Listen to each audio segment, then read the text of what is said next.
Ever since Christopher Nolan's adaptation of the Odyssey hit the big screen, everyone and their uncle has been turning the internet into one big lecture hall. Well, as someone who's actually read translated versions of both the Iliad and the Odyssey, let me tell you, you don't need to actually do any sort of essential reading before watching this film.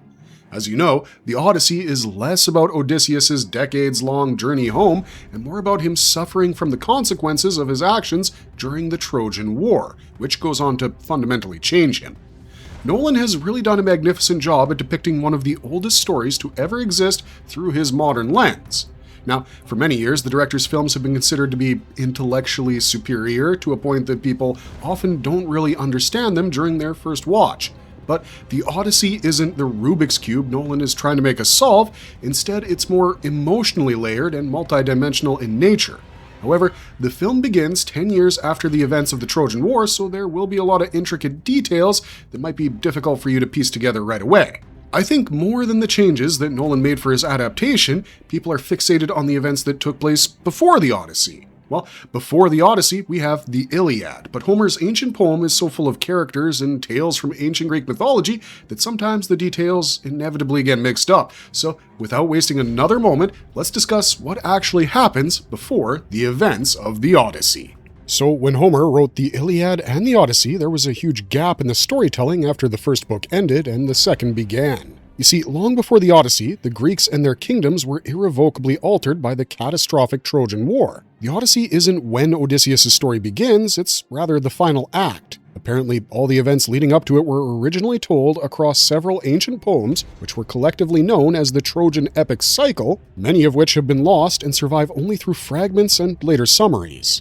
When you band all of it together, these stories provide the essential context for understanding Odysseus' character, the burdens he carries, and the world he's been trying to return to. The chain of events in this fiasco begins with the wedding of the mortal king Peleus and the sea goddess Thetis, the future parents of Achilles. As it turns out, every Olympian deity was invited to the event except for Eris, the goddess of discord. That pissed her off pretty bad, so Eris cast a golden apple amongst the guests, and it bore the inscription that said, "For the fairest." Zeus wanted nothing to do with judging this contest, as Hera, Athena, and Aphrodite each claimed the prize, so he appointed the Trojan prince Paris to judge which goddess deserved the apple most. As these situations usually go, each goddess attempted to sway him with a tempting reward. While Hera offered immense political power, Athena promised Paris military glory and wisdom, but Aphrodite pledged him the love of the world's most beautiful woman, and, well, how could Paris deny that? The Trojan prince awarded the apple to Aphrodite, thus unknowingly setting in motion the events that would eventually destroy his homeland. Well, the story says that Aphrodite fulfilled her promise by helping Paris win Helen, the wife of Menelaus, king of Sparta. Ancient traditions differ on whether Helen willingly fled with Paris or was abducted, but either version represented a grave insult to the Greek kingdoms. While the most common belief is that the goddess stole the king of Sparta's wife to fulfill her promise to Paris, everyone likes to believe that Helen went of her own accord. I mean, who doesn't love a love story, right? Now, the issue is, many years ago, all of Helen's suitors had sworn an oath to defend the man she chose as her husband, and when his wife was abducted, Menelaus invoked the oath to have nearly every major Greek ruler honor it by joining a united military expedition against Troy. In order to get his wife back, a full-fledged war was initiated under the command of Menelaus' brother, Agamemnon, who was also the king of Mycenae. Just like that, the Greeks assembled one of the greatest armies in mythology by bringing together legendary heroes including Achilles, Ajax, Nestor, Diomedes, and, of course, Odysseus, king of Ithaca. However, you should know that the Iliad itself only focuses on the story of Hector and Achilles instead of the war. However, unlike many of the other heroes, Odysseus had no desire to participate in a war that didn't concern him. He had recently become the king of Ithaca, married Penelope, and welcomed the birth of his son, Telemachus. According to later traditions, Odysseus had learned through a prophecy that if he sailed to Troy, he wouldn't return home for many years. So, in the hopes of avoiding this compulsory military service, he pretended to have lost his sanity by yoking an ox and a horse together to plow his fields with salt. Unfortunately, this deception was exposed when the Greek envoy Palamedes placed an infant Telemachus in front of the plow. Naturally, Odysseus steered away instead of running over his son and revealed that he was perfectly sane.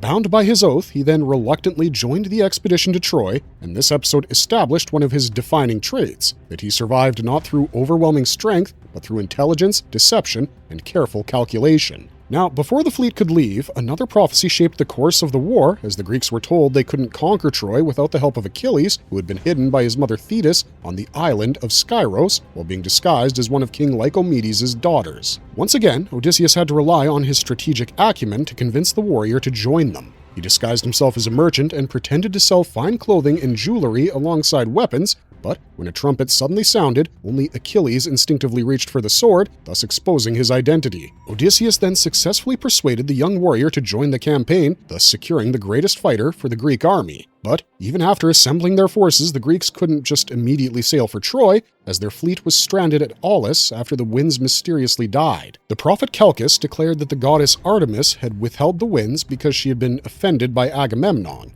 So, in order to appease her, Agamemnon was required to sacrifice his daughter, Iphigenia. Even if ancient sources disagree about her ultimate fate, some say she was killed while others say Artemis rescued her at the last moment, all we really need to know is that the sacrifice satisfied the goddess, allowing the fleet to finally begin its journey towards Troy. Now, the Trojan War itself lasted for 10 years, although Homer's Iliad depicts only a few weeks during its final year. For most of the conflict, the Greeks failed to breach Troy's massive walls, and instead, they kept raiding nearby kingdoms while fighting prolonged campaigns against Troy's allies. More importantly, the Iliad mainly centers on the quarrel between Achilles and Agamemnon. As it turns out, while they were in the middle of the war, Agamemnon and Achilles had claimed women as their war prizes. One of them was a woman named Briseis, and another was a priestess of Apollo. In rebellion, the god of the sun apparently spread a plague across the camp that would only be reversed if Agamemnon returned the priestess. The king demanded that Achilles give up his war prize instead, and this caused a rift between the two, thus leading Achilles to pull out of the war. This caused a shift in dynamics as the Achaeans, aka the Greeks, essentially held the weaker stance. Considering that Aristos Achaeon was the son of Thetis, he held indestructible power, plus Paris's brother Hector kept getting win after win in the process. However, nothing could convince Achilles to rejoin the war, not even returning the priestess. At least not until Patroclus, his dear friend, chose to wear Achilles' armor and changed the course of the war. Because of how strongly he was fighting, Hector mistook him for the legendary warrior and killed him in the process. And upon learning that Patroclus had died, Achilles gained a thirst for revenge. He reconciled with Agamemnon, had new armor forged by Hephaestus, and then marched into war. A battle between him and Hector ensued, and it ended with the latter dying.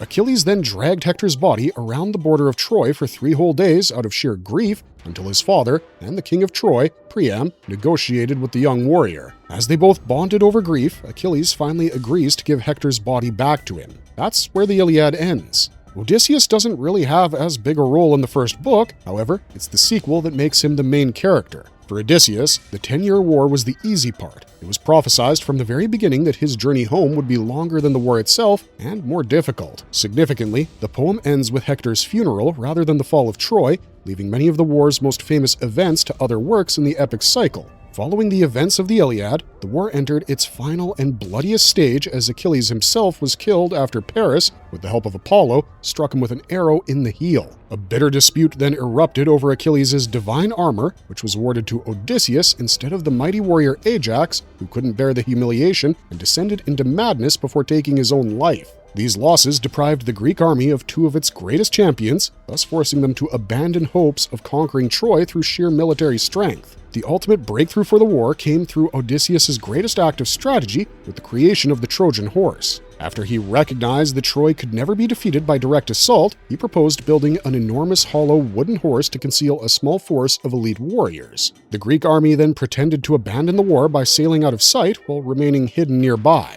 The only Greek left behind was the cousin of Odysseus, Sinon, who convinced the Trojans that the horse was a sacred offering to Athena and a symbol of the Greeks' surrender. Despite repeated warnings from the prophetess Cassandra and the priest Laocoon, the Trojans dragged the horse inside their city walls. That night, the hidden Greek soldiers emerged, opened Troy's gates for the returning fleet, and a city that had withstood 10 years of siege was finally destroyed. Although the Greeks achieved victory, it surely came at an enormous moral cost because Troy was burned to the ground, King Priam was killed, and many Trojan women and children were slaughtered, violated, and enslaved. Several of the victorious Greeks also committed very sacrilegious acts, particularly within the city's temples, and among the most infamous was Ajax the Lesser, who assaulted Cassandra while she sought refuge at Athena's altar. These crimes provoked the anger of the Olympian gods, especially Athena and Poseidon, who decided that many of the victorious Greeks would never enjoy peaceful homecomings. Their difficult journeys then became the subject of another lost epic known as the Nostoi,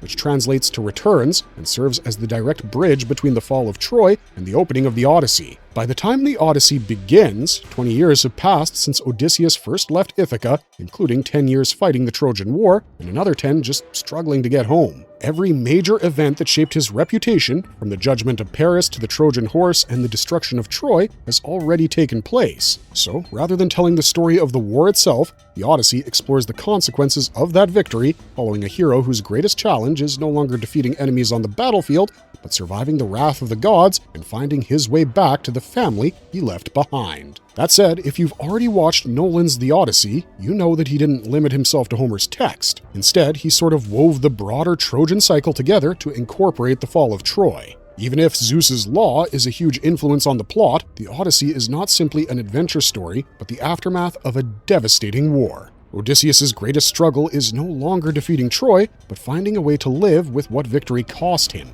It humanizes a great warrior and actually holds him accountable by making him face the consequences of his actions. And that's what makes Nolan's cinematic masterpiece really stand out, but that's just my 2 cents. What do you guys think? Let us know in the comments section down below, and if you enjoyed this video, don't forget to leave a like and a subscribe to see more stuff like it. Otherwise, thanks for watching, stay safe out there, and we'll see you next time.